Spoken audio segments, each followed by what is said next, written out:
Hello बच्चों, welcome to class 8 sessions of subject history and today we are discussing chapter number 4 and the chapter name is Tribals, Decos and Vision of Golden Age। तो बच्चों और ये आपका third session है। तो बच्चों हम लोग क्लास 8 का सब्जेक्ट हिस्ट्री डिस्कस कर रहे हैं and in that we are discussing chapter number 4। Chapter का नाम है tribals, dikus and vision of a golden age and ये आपका थर्ड सेशन है। So let's start with it. तो बच्चों एक बार ब्रीफ रिकैप कर लेते हैं कि हम लोगों ने लास्ट क्लास में क्या क्या कंप्लीट कर लिया था, then we will further continue with our discussion. So if you remember in our last class we were talking about how did the tribal groups lived. Okay, तो हम लोगों ने एक तो सबसे पहले देखा हु आर दी ट्राइब्स और उसके बाद एग्जाम्पल में हम लोगों ने बिरसा मुंडा का एग्जाम्पल देखा who was revered as god by the tribal groups like that of the Santhals और ओरोन्स जो थे या फिर मुंडा ट्राइब्स के जो लोग थे, है ना। उसके बाद हम लोगों ने लास्ट क्लास में देखा that these tribal groups at first they lived as hunter gatherers। उसके पहले हमने देखा था that they were practicing some of the tribal groups in the northeast and central India they were practicing झुम cultivation।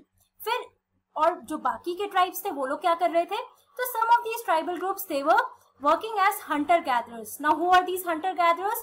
People who hunt animals for food and gather fruits from the forest। तो बच्चों ये भी हमने देखा that for these tribal people forest was very essential, the most important part of their life for their survival, है ना, क्योंकि ये लोग तो इस फॉरेस्ट रीजन में रहते थे और इसी फॉरेस्ट रीजन में जितने भी ट्रीज थे जहाँ से उनको एडिबल फ्रूट्स मिलते थे, रूट्स मिलते थे खाने के लिए, और जैसे हमने देखा एग्जाम्पल के लिए साल और महुआ, these were the two trees that were used for making oil, जिससे वो लोग खाना पकाते थे, राइट। और बहुत बार ऐसा होता था कि उनको अगर राइस, व्हीट या कुछ ऐसी चीजें चाहिए जो क्रॉप्स वो लोग प्रोड्यूस नहीं करते हैं, so they had to go to the local markets and they had to exchange for their own commodity, that is the forest produce that they were taking from the forest and give it to the money lenders, the traders who were trading in these things, right। और ऐसा होता था कि इनको बहुत ही ज्यादा depth में जाना पड़ता था। क्यों?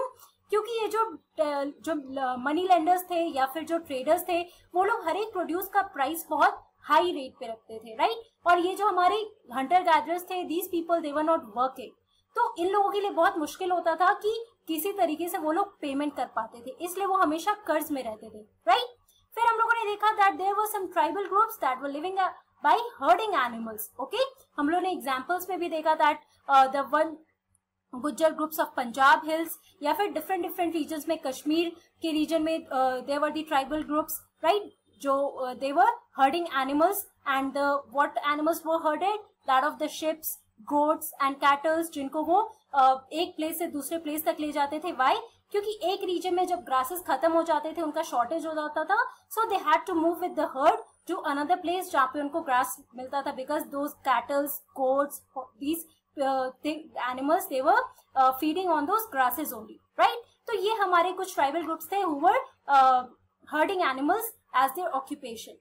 Also there was some tribal groups that were settling down at a place। तो ऐसा था कि अब आप देखो कि जो हम लोग ट्राइबल ग्रुप्स के बारे में पढ़ रहे हैं कि हाउ डिड दे लिव, तो डिफरेंट ऑक्यूपेशन थे, डिफरेंट रीजन के जो ट्राइबल ग्रुप्स थे they were performing different things for their own survival, like that of the jhum cultivators और like that of the hunter gatherers, या by hunting, by herding animals और by settling down at a place and performing cultivation. Okay, तो last class में हम लोगों ने पढ़ा था that these people, some of the tribal groups they were settling down at a place and they were cultivating crops, they were producing crops year after year and that is how they were settling at a place and by doing the production or practicing agriculture they were surviving or they were doing this for their own subsistence, right।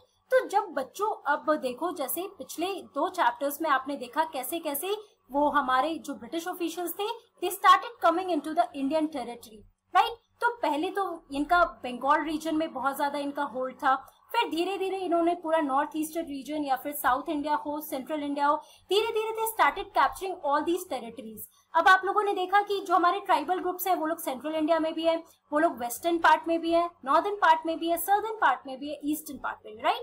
तो all over India these tribal groups they were scattered in different regions living in forests. Okay, तो अब जब बच्चों British जो है हर एक चीज observe कर रहे थे because they were setting on setting up their own administration. So for that आप लोग ने चैप्टर 1 में भी देखा था कि उनके लिए बहुत इंपॉर्टेंट था that they should know the whole country properly before administrating it. Okay, तो उन्होंने ट्राइबल ग्रुप्स के बारे में भी देखा.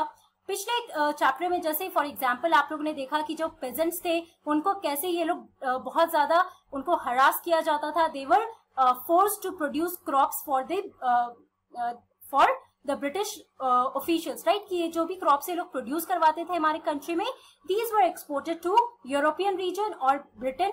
ओके, तो अब आज देखते हैं कि कैसे ये जो हमारे ब्रिटिश थे, the colonial rule, it affected the tribal groups. Okay, now the British officials, they saw the settled tribal groups like the Gonds and Santals as more civilized than the hunter gatherers और shifting cultivators.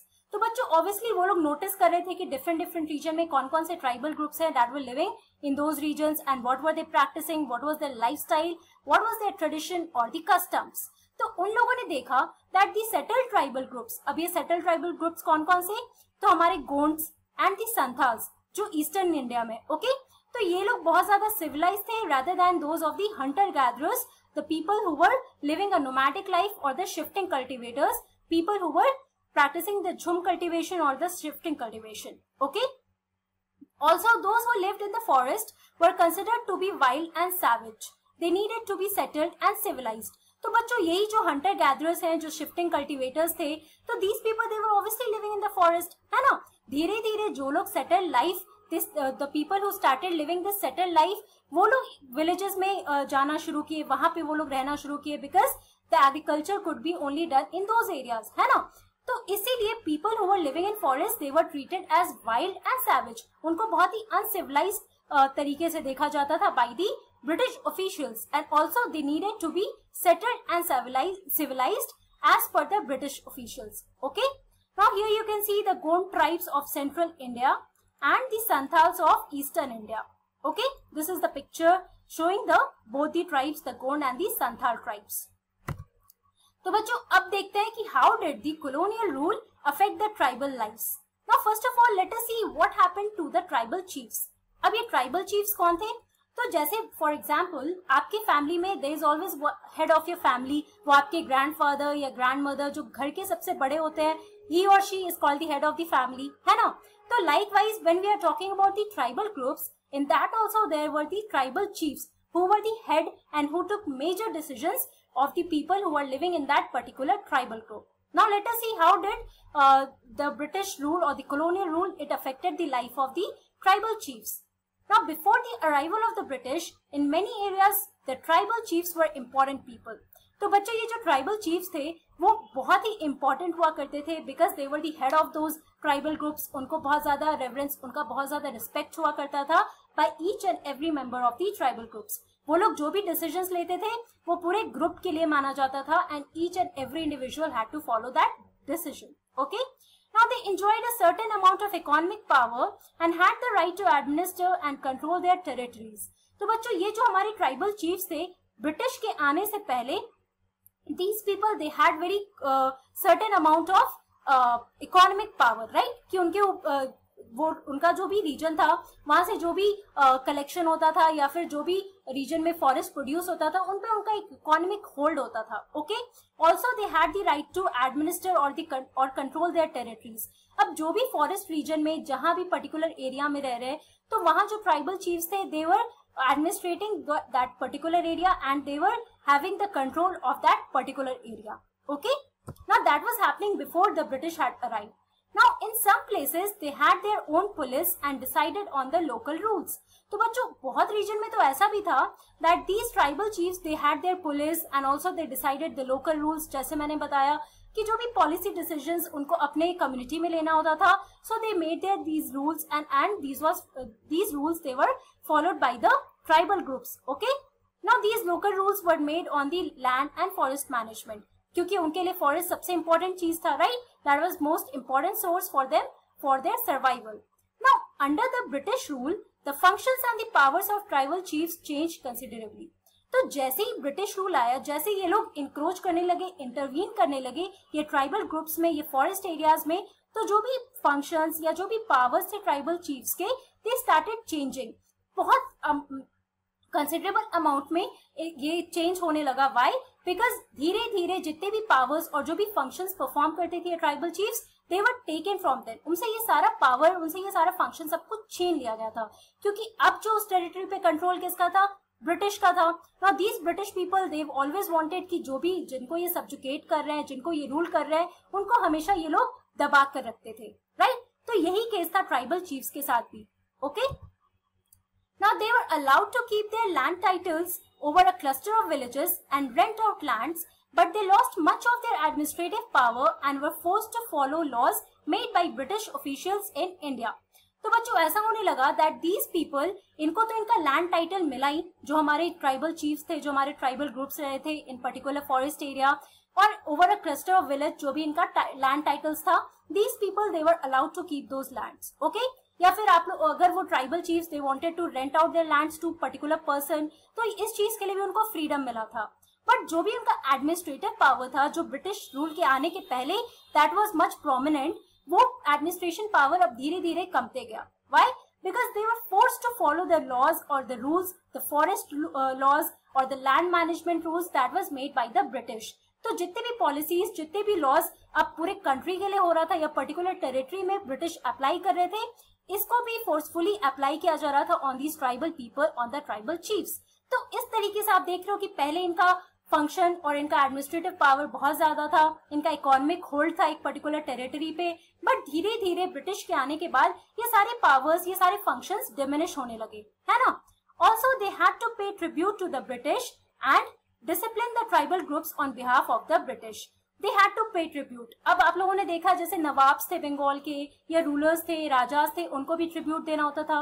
Likewise जो हमारे tribal chiefs थे, उनको भी British को ये tribute पे करना पड़ता था। जो भी रीजन में वो लोग प्रोड्यूस कर रहे थे, उस चीज का उनको रेवेन्यू पे करना पड़ता था in the form of tribute to the British. Okay, now what happened to the shifting cultivators? The British were uncomfortable with the groups who moved about and did not have a fixed home. तो आप लोगों ने देखा कि जो लोग Hunter gatherers थे और शिफ्टिंग कल्टिवेटर्स थे, ब्रिटिश उनको कंसिडर करते थे that these people are wild and savage और uncivilized. तो वो लोग काफी अनकंफर्टेबल होते थे इन ग्रुप से। So they wanted tribal groups to settle down and become peasant cultivators. क्यों ये चाहते थे कि ये लोग पेजेंट कल्टिवेटर्स बन जाए? Obviously for their own profit, क्योंकि इनके लिए producing of these crops that became one of the most important thing. इन लोगों ने देखा यहाँ तो बहुत प्रॉफिट होगा इंडिया में अगर ये लोग प्रोडक्शन करेंगे क्रॉप्स का, और बहुत ही कम दाम में ये लोग अपने कंट्री में एक्सपोर्ट करेंगे, है ना? तो इसलिए ये लोग चाहते थे जो शिफ्टिंग कल्टिवेटर्स हैं, these people who were moving from one place to another, they should settle down at one place and they should become the peasant cultivators. Okay, so the British effort to settle Jhum cultivators was not very successful. तो बहुत सारा इन लोगों ने try किया किसी तरीके से जो झूम कल्टिवेटर्स थे उनको सेटल करने का, but that was not successful. Settled plough cultivation is not easy in areas where water is scarce and the soil is dry. तो अगर एग्रीकल्चर की बात करो तो ये जो झूम कल्टिवेशन था ये आपको नॉर्थ ईस्ट एरिया में या फिर जो सेंट्रल रीजन है वहां पे होता था, राइट? तो वहां पे जो plough cultivation है that was not very easy to do.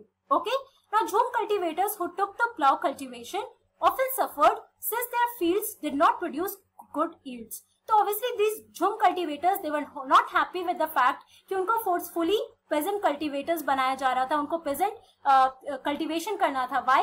Because that was more profitable for the British officials.